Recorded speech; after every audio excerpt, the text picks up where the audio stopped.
ముందుగా అందరికీ కార్మికుల దినోత్సవ శుభాకాంక్షలు. ప్రతి ఒక్కరు ఈరోజు మే డే అని చెప్పి స్టేటస్లు పెట్టుకుంటారు. ఈ 365 డేస్లో వన్ డేనే వాళ్ళకి రెస్పెక్ట్ చేస్తున్నాం మనం.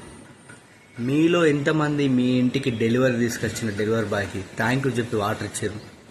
ఎంతమంది ఒక క్యాబ్ డ్రైవర్ ఆటో డ్రైవర్ మీద చెప్తే థ్యాంక్స్ అన్న అని చెప్పారు?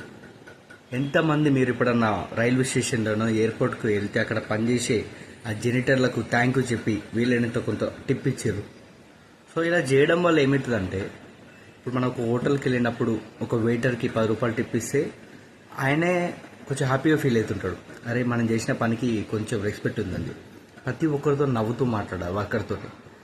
వాళ్ళు చేసినంత హార్డ్ వర్క్ మీరు చేయడం మీతో కాదు. ఒక్కరోజు ఎండలో సెంట్రింగ్ పని చేసి చూడండి, కష్టం విలువ ఏంటో తెలుస్తుంది.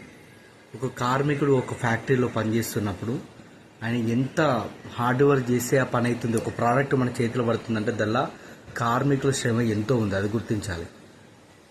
సో మన దగ్గర డిగ్నిటీ ఆఫ్ లేబర్ అనేది ఒకటి లేదు. ఎవరిని పెడితే వాళ్ళని చిల్లర చూస్తుంటాం. పాలోడు వచ్చిండు, డ్రైవర్ వచ్చిండు, చెత్తోడు వచ్చిండు. చెత్తోడు కాదు, వాడు చెత్త ఊడిస్తేనే రోడ్ల మీద నువ్వు హ్యాపీగా తిరుగుతున్నావు. ఒక 10 రోజులు వాళ్ళు బంద్ చేస్తే నీ ఇల్లే కంపు కొడుతుంది.